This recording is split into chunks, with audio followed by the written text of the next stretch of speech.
Good morning, watch nerds, ladies and gentlemen, and those of you still looking for a third option. Yes folks, the Chinese are taking over the world. Today I'm going to show you a watch that may make many enthusiasts re-evaluate this daft hobby of ours. How can any manufacturer produce a gorgeous looking watch with good specifications and a Japanese movement for less than £65 and then ship it to the other side of the planet free of charge?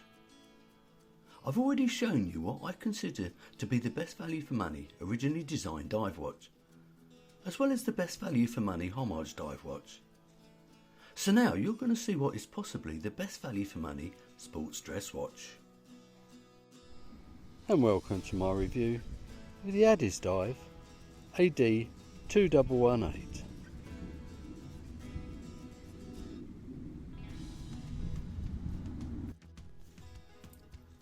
I believe this may be inspired by a Grand Seiko design, but I'm not sure which one. I really don't think it's a like-for-like copy of any of them. If I'm wrong, please let me know in the comments below. I've kind of already said it, and I'm going to say it again, and I'll probably say it again later as well, but how on earth can a watch like this, with these specifications, be made for about 20% of the price for Seiko 5? Okay, if you want brand heritage and history, spend the extra. Personally, I don't give a toss. However, I don't like this brand name and can't understand why the Chinese brand owners just don't spend a few quid and consult somebody from the West to come up with a better name. It goes without saying, this is far from the perfect timepiece, but we'll get to the shortfalls later. Believe it or not though, there aren't that many. And this is my watch of the day. It's the J&G Exciton 2, this lovely blue purple dial.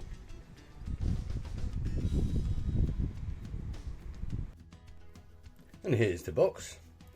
Anybody that's bought a watch from AliExpress will be familiar with one of these.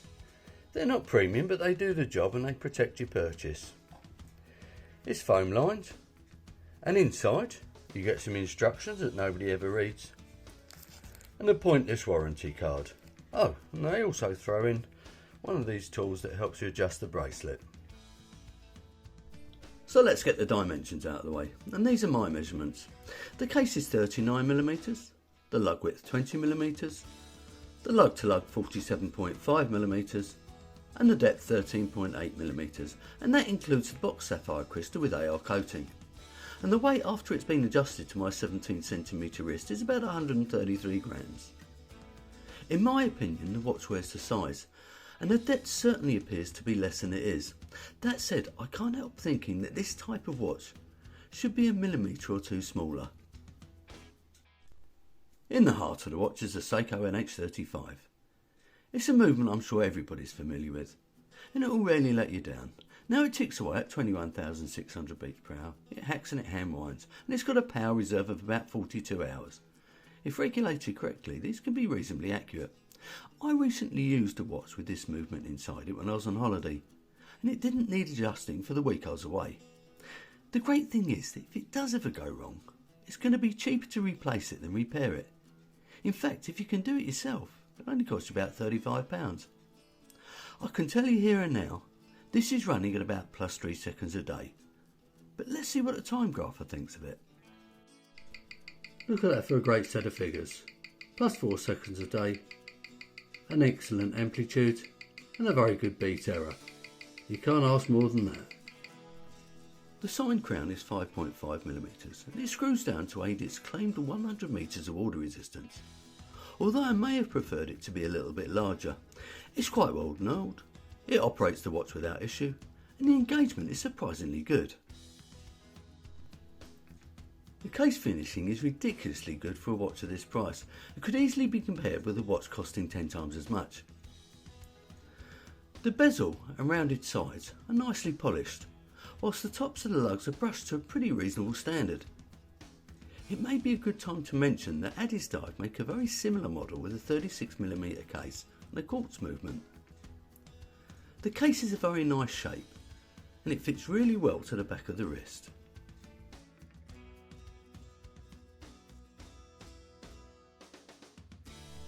Turning the watch over, you can see the screw down case back, which as mentioned already helps its claim water resistance of 100 metres.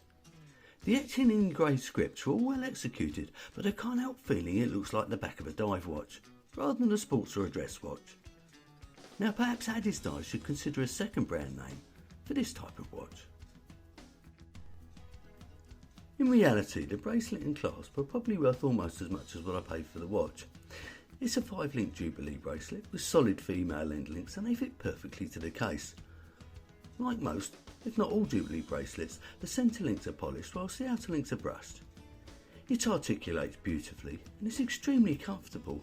In actual fact, I believe this watch would look very nice on a whole selection of straps. Now it tapers down from 20mm to 16mm, then back up to 18mm for the clasp. Adjustment is made using push pins. Arguably screw pins would have been nicer, but from experience I think push pins are fine. And making the adjustment, well, it's equally as quick to be honest with you. The clasp suits the watch perfectly. In the sense it isn't too chunky, yet long enough to accommodate the 5 micro adjustments. The mechanism is milled, whilst the outer shell is pressed. Like the bracelet, it's partly polished and partly brushed, and they even signed it with the engraved logo. My only real complaint is the edges of the underside were a bit rough, so I took a bit of emery cloth to it, and now it's fine. I think most people would have been attracted to this watch because of the dial, and who could blame them? This watch also comes in a white and a beigey sort of colour. There is a minute track on the outside and simple polished applied indices below that. What surprises me is they even bothered to put a polished frame around the date window at the 3 o'clock. The logo and the brand name are printed below the 12 o'clock, whilst above the 6 o'clock it reads automatic 100 metres. Of course, the real star of the show is the gloosh wavy patterning, which makes this watch a bit of a head turner. The hour and minute hands are polished and they're of the Dauphine variety, which I believe suits the dial perfectly. And what's really nice is that dark blue second hand. Now let's have a look at the lume.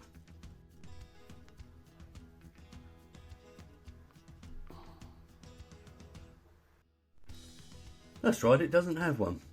But as this is a sort of a dress watch with a sporty vibe, that isn't unusual.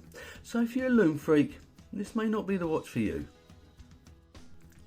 So in summary, here we have a watch that's got a sapphire crystal and Japanese movement, a well finished 316L case, 100 metres of claim water resistance, a good bracelet and clasp, but most importantly it looks great and it costs next to nothing. Okay, the branding isn't brilliant and not everybody can live with that. To be honest, I'm not sure if I can, but I'm still thinking about it. And to be fair, the logo and script are fairly discreet. Now watches divide opinion, and I know there are plenty of enthusiasts out there that would rather spend 10 times as much on a watch that isn't as good because they prefer the name on the dial. I for one own watches that I know are overpriced for what they are, but it's always nice to own a few that you know are real bargains. Well, I think so anyway. Seriously, if you work in an office environment and you want a watch that looks a little bit premium without spending a fortune, you may want to consider one of these. Now that brings me to the end of this review, so if you've enjoyed it, please click on the like button, subscribe if you haven't already, make sure you leave your comments below, but most importantly, enjoy the rest of your day.